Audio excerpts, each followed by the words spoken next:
Hello, I'm Anthony Nagel with Lowercase Capital, and today is July 23rd, 2020, and we're almost an hour after the market close. And what I wanted to do today was just make a quick video sharing my current outlook for the markets over the next 6 weeks or so. And before I get into that, first, just a quick disclaimer. This information is intended for informational and educational purposes only. It's not intended to be construed as investment or financial advice. Please be sure to consult with an investment or financial professional before making any investment or financial decisions. And also, we'll be talking with some specific symbols and some specific assets.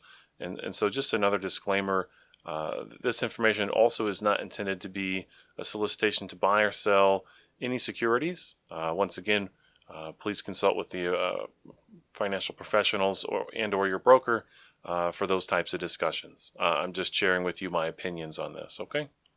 So let's start. What am I looking for?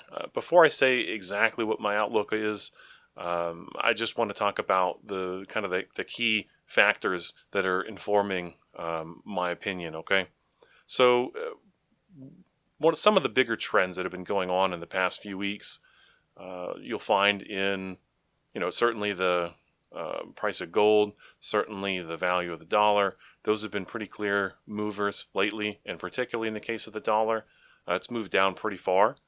And certainly the price of gold's been doing really well also. And so as a result, the stock market's been doing good. S&P closed today. It was down. What did it close down? 1.25%. Yeah, S&P closed down about 1.25% today, but previously it was doing pretty good. And if you kind of been watching those key indicators for a couple weeks now, a couple months now, you can see that the correlation is pretty strong. And the later on in that period you go to today, the stronger that correlation has gotten. And so I just think it's really interesting to see that the dollar is now at the bottom of its range. What's going to happen to the price of gold and the S&P index if the dollar starts to move back upward again? I asked this question on Twitter earlier, but I'm wondering what's going to kind of be the leading indicator here, what's going to drive what.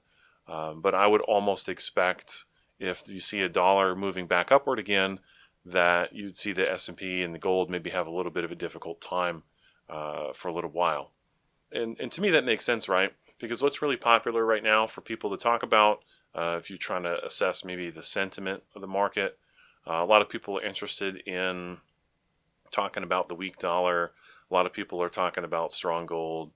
And people are, in terms of the market, maybe it's a little bit mixed on how net long people want to be, how strong they are, how bullish they are on the stock market overall.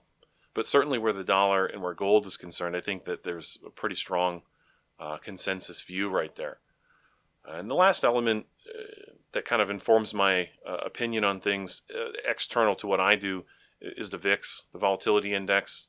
So that number has been trending downward lately, but it's still at an elevated value compared to where it was maybe last year, right? It's typically, a lot of the time it's below 20. It's close to about 15 or so. And it's been remaining certainly above 20 for a very long time now. And what did it close today? Around 26. So it's just kind of suggesting that, maybe there's still some volatile periods to look forward to. And I would say that maybe today is one of those volatile days. Again, markets were broadly speaking down. NASDAQ ended up down 2.25%. And the best performing index was actually the Russell 2000 that closed the day flat. So it was a rough day overall. And now that I'm looking at things, Euro versus USD, that also actually closed up, or maybe it's after hours pricing even. That's sitting right at 1.16. So it's still pretty strong at the top end of that move. So, all right, kind of just recap. What am I talking about? Main key indicators. People are very positive on those. They've kind of gone to the end of what I would expect maybe a movement to be in those assets. And so if there was going to be a bit of a correction or a turnaround in those trends, it feels like very soon for me would be the time period when that would happen. And there's one piece of information that I have, a proprietary model that I built, that kind of maybe makes me think that there's a certain time window associated with a possible S&P correction. And that's the model that I built that tries to identify periods of favorable market activity. So it's looking at a lot of big picture numbers like economic activity, personal income to debt, manufacturing indices, hours worked, those types of big picture numbers. I've referenced it a few times, but essentially what that model is telling me is that things are improving.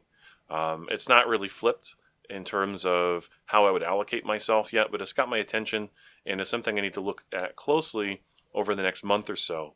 But if my suspicion is correct, and looking at the underlying data for that model, I think it's maybe even likely that sometime in the next month or 6 weeks, that model is going to flip to a situation where increasing my net long position is something I'd be interested in doing. And so if that's the case, and if the model is accurate, then I'm left with a view that if there's going to be a market downturn, that would then happen maybe in the next 4 weeks or so. So, sometime by late August that we would expect to see a pullback or correction based upon my view. I don't really want to put a number on how big of a correction I'm expecting or looking for right now, because again, for me, that's not really the central point. I'm actually more really saying that after this next intermediate term period, that maybe we're going to have a period of favorable market conditions. But it's really just kind of the short term sentiment and I'm not a technical analysis expert at all, but maybe some technical indicators would be suggesting that we're at the end of the current move and a pullback in the other direction in the very short term is possible. So that's what I'm looking at. That's what I'm expecting. And so I'll be positioning myself accordingly if that happens. I certainly won't be surprised if the downward move that started today continues for the next couple days, and maybe this is already the move that I'm talking about. So we'll see. I wouldn't overexpose myself on the downside either. I would probably use it as an opportunity to maybe get into gold at a little bit of a more favorable price. And if the move happens close enough to when my long-term model flips towards indicating a favorable market, again, maybe that would give me a good opportunity to add to my net long positioning. So that's what I'm looking at. It's just a quick update, and I hope you find it interesting. If you disagree with this view, I would love to know why. Not challenging anybody on that. It's just that hearing the opinions of people who are well-informed, educated, and share different views is educational for everybody. And so I would certainly love to understand maybe why I'm wrong in one of my assumptions, or maybe if there's an important piece of data that you think I'm missing on this. I would love to hear about it. So let's start a conversation about that. That's all I have for today. Thank you.